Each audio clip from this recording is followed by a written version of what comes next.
I'll say this about Damar Hamlin. Man, it's a really personal thing for me, being a Pittsburgher, and that young man being a Pittsburgher. I've known that guy probably since he was about 12.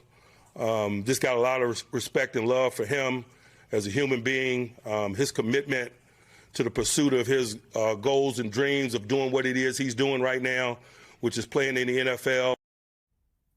There has been an outpouring of support for Buffalo Bills player Damar Hamlin today.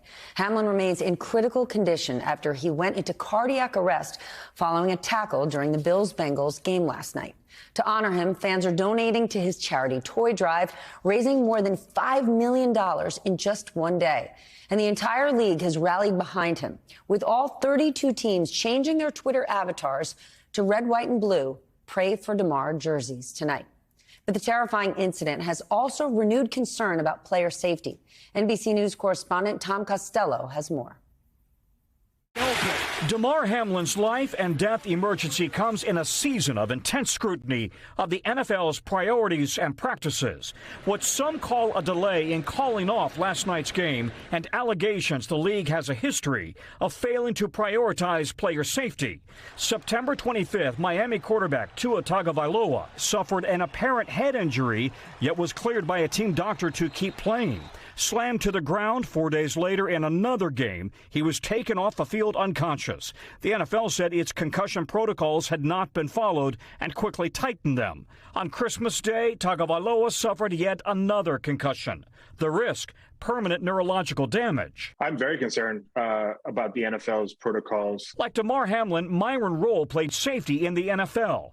Today, he's a neurosurgeon in Boston who says the challenge for the NFL-required neurologists on the sidelines is to overrule both players and management, who often want to keep playing. But I do think that if the NFL called that game a lot sooner, it would have sent a message loud and clear that we take our players' health and safety seriously.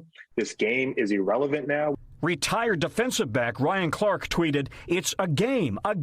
You never suit up and think you're not going to make it home." Unfortunately, we've just become accustomed to seeing a stretcher come out at times, an ambulance come out at times. Former Buffalo Bills center Eric Wood, now a Bills radio analyst, retired after suffering a potentially catastrophic neck injury. Player safety, he says, is a far higher priority now. I would almost say that we hit a point of maximum violence prior to really cracking down on these head injuries, and now I feel like the game is being played at a much safer level. The NFL says it has been in constant contact with both teams and the Players Association since last night's game. The league has already paid out $1 billion to former players suffering the effects of head injuries, memory loss, depression, headaches, anxiety, dementia. America's favorite game is also very violent. Back to you. It sure is. Congressman Colin Allred of Texas is with me now. He was a Tennessee Titan linebacker before an injury ended his NFL career. Congressman, thank you so much for being here. We still don't know exactly what happened yet, but obviously the nation is shocked. As a former player, what is your reaction to what we saw last night? Well, first of all, good evening, and thank you for talking about this. I think it's important that we do talk about it. Of course, my first thoughts were with Damar and his family, but also with the players. You saw the guys gathering there in prayer. And I remember we would pray before games on our own team and then pray after the game together with both teams. And we would pray not to win the game. We wouldn't pray to play well in the game. We would pray for a couple things. Number one, to give all the glory and honor to God. But number two, to get through the game and to get through it healthy. And because we know that in any NFL game, in any given play, with the size of the men involved, with the speed that they're running, with the violence of the game, that something bad could happen. That happened to me. My last game was in Dallas, my hometown. Came to visit as a member of the Tennessee Titans with my family in the crowd. Took a hit the wrong way, and I lost feeling in my right arm. I had to get up without the use of my right arm, which if you ever are on the ground and trying to get up without using one of your arms, it's not easy. And this is something that is a regular occurrence in the NFL, unfortunately. We have a 100% injury rate, meaning that every single NFL player will get injured at some point. Obviously, this was much more tragic than the normal injuries that we see. How do players balance that risk every time they walk on the field? Right? Fans, we just see it as a game. We're entertained, and players are truly putting their lives at risk every time. Well, they're also living their dream. DeMar was living his dream last night. And to a certain extent, we have to understand that this is an incredibly violent game, but it's also something that many of these guys have chosen to do. And what we have not had in the past, though, is full disclosure about what the risks were. When I was playing, most of the information wasn't out that they know now and that we know now about the neurological impacts, the long-term impacts of the game. You have to inform people, and they have made changes. And we've seen, I think, some improvements to the health and safety for players in the game. I will also argue, though, that they shouldn't be playing 17 games. Why are we continuing to add more and more games? That's continuing to put another, high impact game on the schedule where another player could get injured. So it's a big business. The NFL is. It's the most watched event every week in our culture.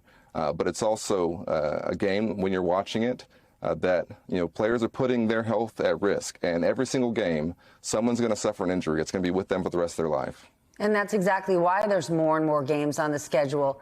Big money, big business, and more injuries. Do you think the sport has gotten more dangerous, more violent since you left? Well, the players are getting bigger and faster and stronger every year. I saw that in the course of my 5 years in the NFL. Players are starting to specialize earlier in life. I see kids who are now, in middle school, specializing in just football. I played 3 sports. I never really lifted weights until I got to college at Baylor University. That's not the case for most of these athletes who are coming out now. They've been specializing for a long time in this game.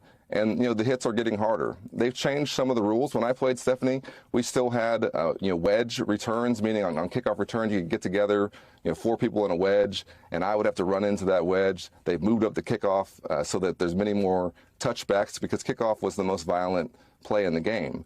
But it's just true that you can't there's only so much you can do. On any given play, something bad could happen when you have men this big and this strong and this fast running into each other.